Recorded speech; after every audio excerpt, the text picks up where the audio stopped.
päkapikkudeks. Aavik kirjutab uute sõnade sõnastikus ja ütleb, et päkapikk on hoopis kääbus. Aavik kirjutab, kõiksugu maal elusad vaimud ja haldjad, siis härjapõllused, pisikeste halli habemeliste vanameikstigu, kel seal sepikoda ja varandusi. No mida ta räägib? Tegelikult selle keegid niivõrd segunenud, et tõeni jõuda on võimatu.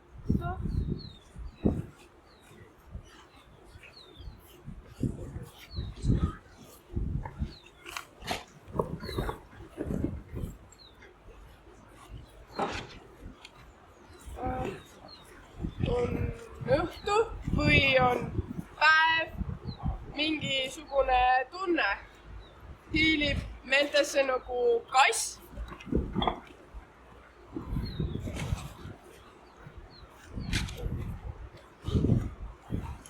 Siin valitseb selge ja kirjas tegelikkus. Kuule, kuskil kasvab rabina, Appi! On see kass? On see hääl möödunud suvest? Või äkki hoopis see on päkapikk? No, see, keda nii väga tahetakse näha. Õnnelik on ju see inimene, kes näeb päkapikku ja ka kellele päkapikk ennast näitab. Kui inimese meel on rõõmus, rahulik ja Tasakaalus. rõõmus ja tasakaalus, tulevad päkapikud kindlasti inimeste juurde ja hakkavad rääkima. Inimene peab siis Kõigepealt laskma päkapikul endale silma vaadata. Nende pilk ulatub välisestki sügavamale. raskusteta evad ilmselt tõelist mina. Ning kui see ninetu ja eemale tõukab, siis selle inimese juurde nad enam ei naase. Aga kui tulevad, siis karistama! Oma hämmastuseks olen kuulnud, et on inimesi, kes ei ole kunagi näinud päkapikku. Sellistel inimestel juba ainult kaasa tunda ja ma olen kindel, et nende silma nägemisega ei ole kõik korras. Niisiis, nüüd tantsime.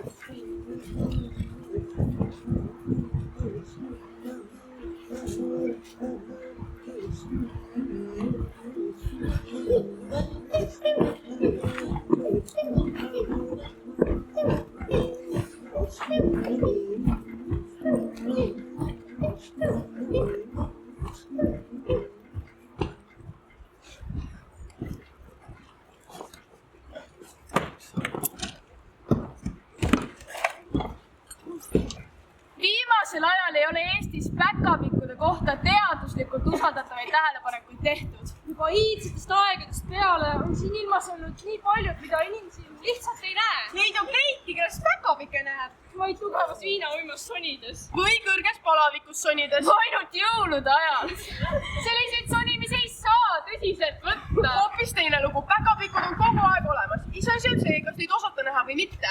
Ja, niisiis.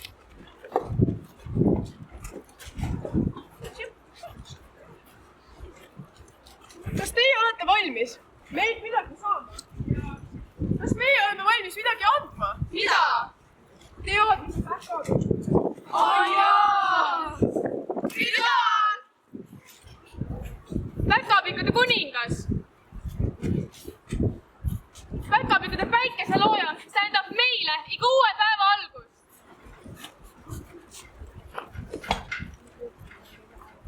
Püha hiis. Korrusmarja vein.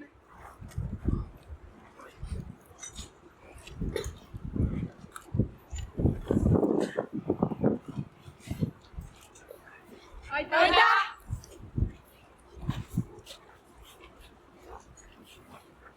Kadub igasugune kehaline ja meeleline loidus ja mingu iga asi õnnelikult. Paremini, kui sa oskaksid soovida. Niisiis.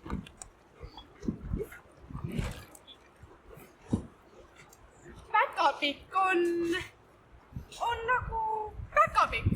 Päkapikk on naissoost ja on ka meessoost. Igapäevaelus veretatavasti on tulnud meespäkapikke. Kui on naispäkapikud, siis ei julge kodunt välja tulla. Kas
Loomulikult toimub arvestus grammides.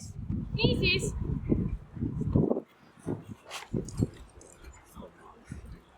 275-aastased parimas elujõus meespäkapikud on pikkusega umbes 15 sentimeetrit. Ilma mütsita. Eakas päkapikunaine 346-aastane on enam-vähem sama pikk.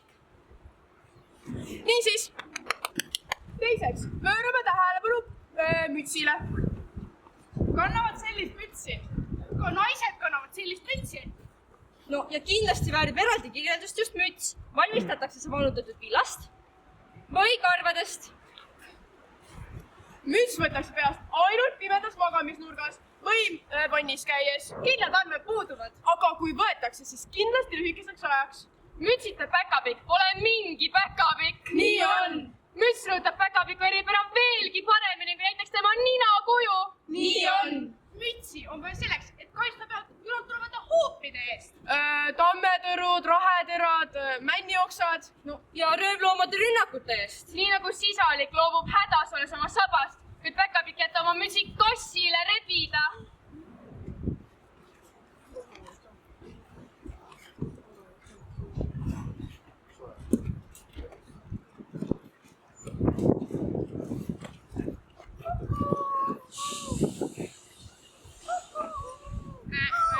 Siin!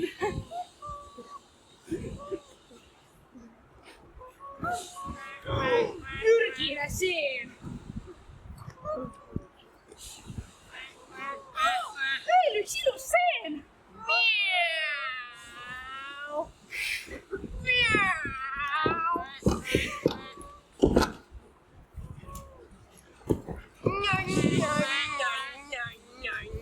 Aitab! Niisiis, kolmandaks pöörame tähelepanu riietusele.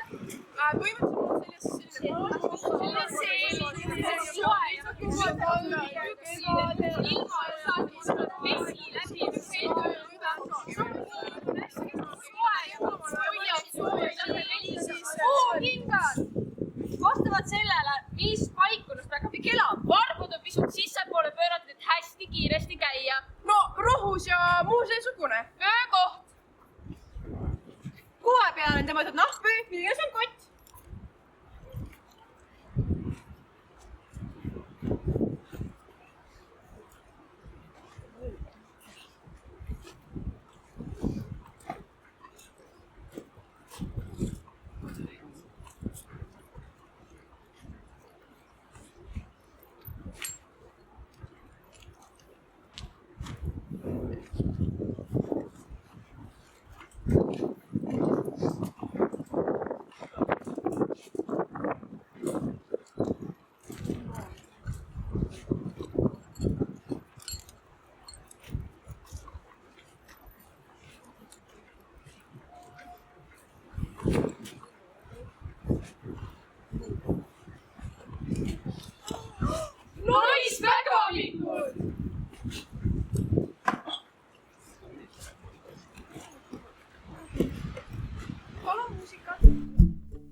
püstakas.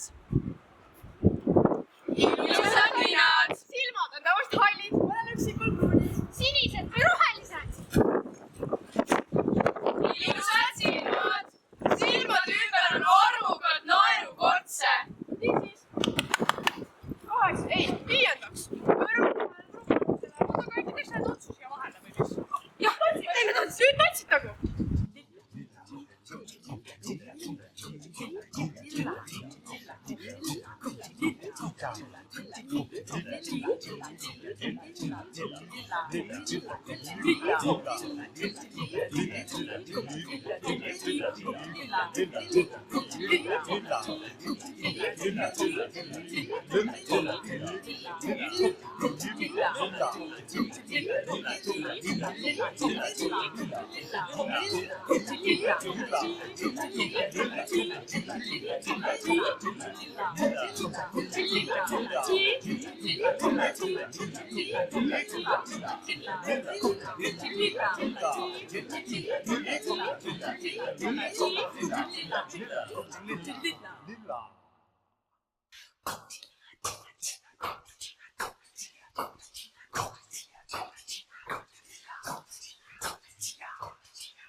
Nüüd 5. Pöörame tähelepanu vanusele. Päkapikkude keskmine eluiga on 400 aastat. Geenid on terved ja tugevad. 400 aastast kõrgem vanus on haruldane. Üks Balkani päkapiku varjas 550 aastat vanaks. Süvagid ju iga päev vaid vastikesse jogurtit.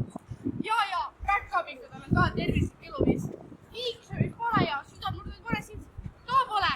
Päkapikud on füüsiliselt aktiivsed. Piipu siiski tõmbame, et tundmata pole ka lahjad alkohoolsed joogid. Korusmarja vein. Niisiis, 6. Pöörame tähelepanu põhilistele vaenlastele.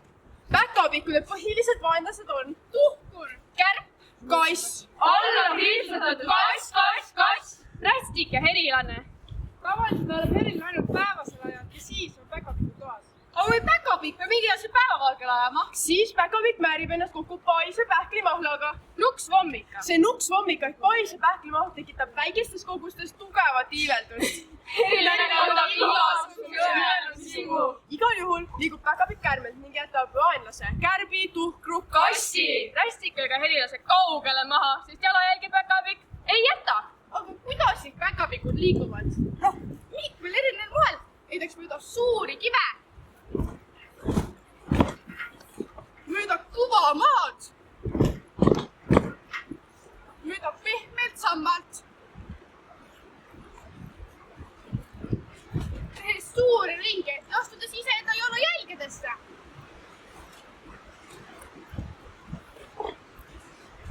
Ja siis aeg-ajalt ka mööda puid.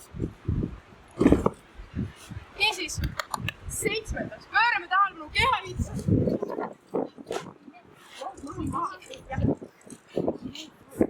Juustik, lihaskoon, vereringe, näolus, närisem, seelõid, nelius, kusepõis, hingamiselõid, sidekoed, nahku, sihukarvad, veri, meelelõid, sisenemise tähelepanu. Niisiis, 8. Pöörame tähelepanu haigustele, aga enne seda tantsime.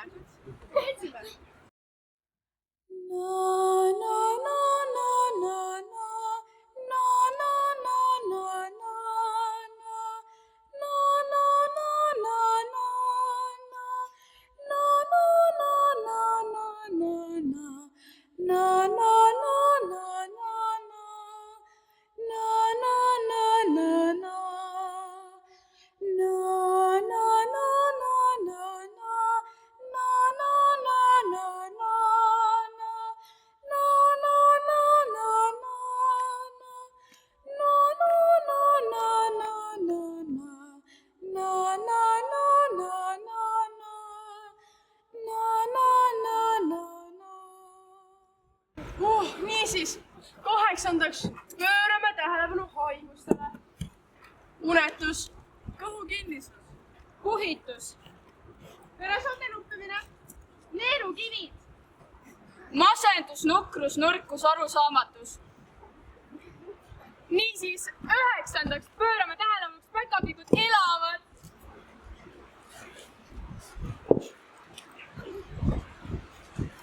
Päkapikude kodud erinevad üksteiselt vastavalt sellele, kus nende elupaik on. Päkapikumees hakkab oma maja ehitama 15–20 aastat enne abiellumist.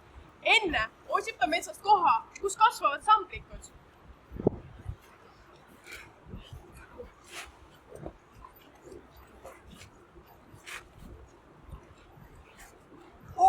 Sammal! kui on sammalt, siis see tähendab, et õhk on puhas. Heitgaasid ja muu puudub.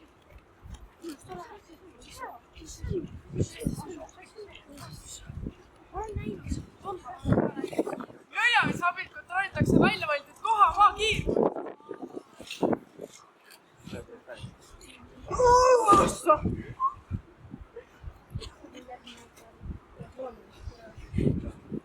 Siin kasvab päästiku suur tamm ja pöök. Tamme juure alla kaevame sissepääsu. Tamme juure alla kaevame sissepääsu. Salajase sissepääsu. Salajase sissepääsu. Seejärel kaevab ta. Jänese abiga. Tere jänes. Tamme puu juure alla ja sissepääsu. See langeb 37 meetrit sissesaadselt teise puu juureni. Teise puu juure alla on ka jänese abiga auk kaevatud. Aitäh sulle, jänes! Majja võib sisse esipuuga krepp.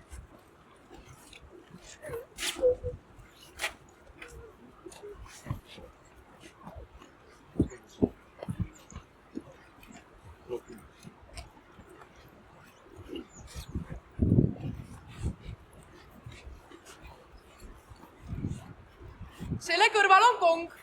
Ja nuiake, kui peaks külalisi tulema. Trepp ette, et tõmbab päkapikk. Paksu elamati.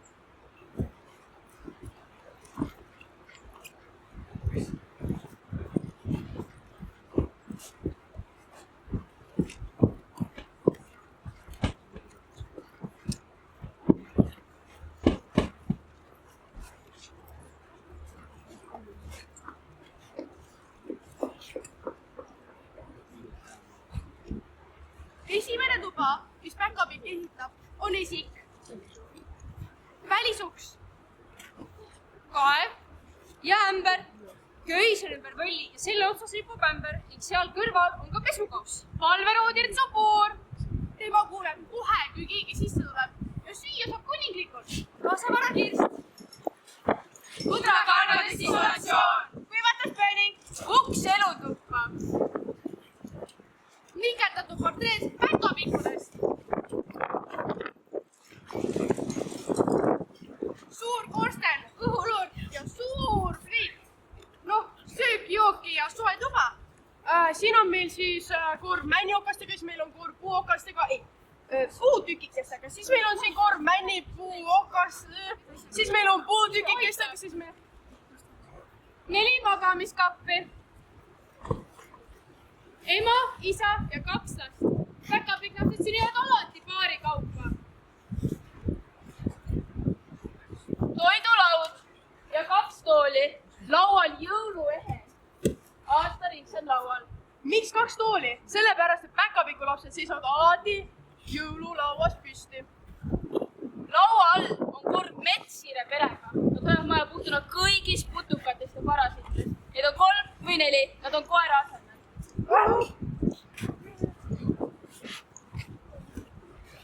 Toidikuba. Ja WC. Niisiis. Kuulge, aitab küll. Oma hämmastus, olen kuulnud. Need on inimesed, kes ei ole kunagi näinud päkapikku. Et nende silmanägemisega ei ole kõik korras. Päkapikk on... Päkapikk!